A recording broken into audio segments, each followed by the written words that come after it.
Good afternoon, everybody, all the participants, all the panelists. Let me start by just acknowledging that we have seen in the last several weeks, last few months, the kinds of epic changes and events in our country that are as profound as anything that I've seen in my lifetime. And I'm now a lot older than planned. I'm going to be 59 soon. And let me begin by acknowledging that although all of us have been feeling pain, uncertainty, disruption, some folks have been feeling it more than others. Most of all, the pain that's been experienced by the families of George and Brianna and Ahmad and Tony and Sean and too many others to mention, those that we thought about during that moment of silence. And to those families who've been directly affected by tragedy, please know that Michelle and I and the nation grieve with you, hold you in our prayers. We're committed to the fight of creating a more just nation in memory of your sons and daughters. And we can't forget that even as we're confronting the particular acts of violence that led to those losses, our nation and the world is still in the midst of a global pandemic that's exposed the vulnerabilities of our healthcare system, but also the disparate treatment and, as a consequence, the disparate impact that exists in our healthcare system, the unequal investment, the biases that have led to a disproportionate number of infections and loss of life in communities of color. So in a lot of ways, what has happened over the last several weeks is challenges and structural problems here in the United States have been thrown into high relief. They're the outcomes not just of the immediate moments in time, but they're the result of a long history of slavery and Jim Crow and redlining and institutionalized racism that too often have been the plague, this original sin of our society. And in some ways, as tragic as these past few weeks have been, as difficult and scary and uncertain as they've been, they've also been an incredible opportunity for people to be awakened to some of these underlying trends. And they offer an opportunity for us to all work together to tackle them, to take them on, to change America and make it live up to its highest ideals. And part of what's made me so hopeful is the fact that so many young people have been galvanized and activated and motivated and mobilized. Because historically, so much of the progress that we've made in our society has been because of young people. Dr. King was a young man when he got involved. Cesar Chavez was a young man. Malcolm X was a young man. The leaders of the feminist movement were young people. Leaders of union movements were young people. The leaders of the environmental movement in this country and the movement to make sure that the LGBT community finally had a voice and was represented were young people. And so when sometimes I feel despair, I just see what's happening with young people all across the country and the talent and the voice and the sophistication that they're displaying. And it makes me feel optimistic. It makes me feel as if, this country is going to get better. Now, I want to speak directly to the young men and women of color in this country who, as Playon just so eloquently described, have witnessed too much violence and too much death. And too often, some of that violence has come from folks who were supposed to be serving and protecting you. I want you to know that you matter. I want you to know that your lives matter, that your dreams matter. And when I go home and I look at the faces of my daughters, Sasha and Malia, and I look at my nephews and nieces, I see limitless potential that deserves to flourish and thrive. And you should be able to learn and make mistakes and live a life of joy without having to worry about what's going to happen when you walk to the store or go for a jog or are driving down the street or looking at some birds in a park. And so I hope that you also feel hopeful, even as you may feel angry, because you have the power to make things better, and you have helped to make the entire country feel as if this is something that's got to change. You've communicated a sense of urgency that is as powerful and as transformative as anything that I've seen in recent years. I want to acknowledge the folks in law enforcement that share the goals of reimagining policing, because there are folks out there who took the oath to serve your communities and your countries, have a tough job, and I know you're just as outraged about the tragedies in recent weeks as are many of the protesters. And so we're grateful for the vast majority of you who protect and serve. I've been heartened to see those in law enforcement who've recognized, let me march along with these protesters. Let me stand side by side and recognize that I want to be part of the solution. And who've shown restraint and volunteered and engaged and listened, because you're a vital part of the conversation. And change is going to require everybody's participation.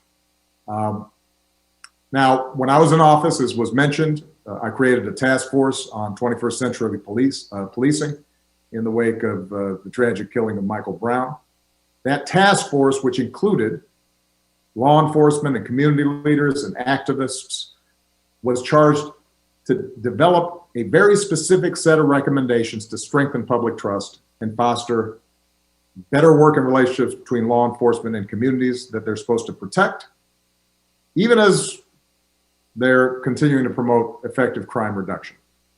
And that report showcased a range of solutions and strategies that were proven and that were based on data and research to improve community policing and collect better data and reporting and identify and do something about implicit bias in how police were trained and reforms to use the force that police deploy in ways that increase safety rather than precipitate tragedy. And that report demonstrated something that's critical for us today. Most of the reforms that are needed to prevent the type of violence and injustices that we've seen take place at the local level. Reform has to take place in more than 19,000 American municipalities, more than 18,000 local enforcement jurisdictions. And so as activists and everyday citizens raise their voices, we need to be clear about where change is going to happen and how we can bring about that change. It is mayors and county executives that appoint most police chiefs and negotiate collective bargaining agreements with police unions. And that determines police practices in local communities. It's district attorneys and state's attorneys that decide typically whether or not to investigate and ultimately charge those involved in police misconduct. And those are all elected positions. And in some places, they're police community review boards with the power to monitor police conduct.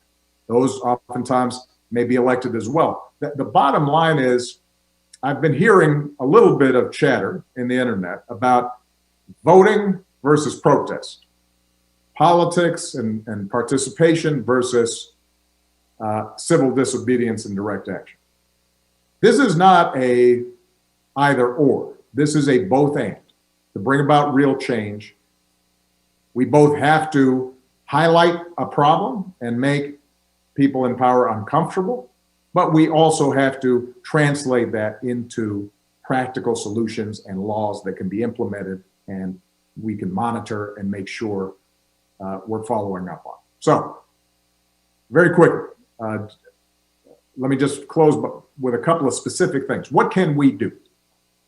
Number one, we know there are specific evidence-based reforms that, if we put in place today, would build trust, save lives, would not show an increase in crime. Those are included in the 21st Century Policing Task Force report. You can find it on obama.org. Number two, a lot of mayors and local elected officials read and supported the task force report, but then there wasn't enough follow-through. So today I am urging every mayor in this country to review your use of force policies with members of your community and commit to report on planned reforms. What are the specific steps you can take? And I should add, by the way, that the original task force report was done several years ago. Since that time, we've actually collected data, in part because we implemented some of these reform ideas. So we now have more information and more data as to what works. And there are organizations like Campaign Zero and Color of Change and others that are out there highlighting what the data shows, what works, what doesn't in terms of reducing incidents of police misconduct and violence. Let's go ahead and start implementing those.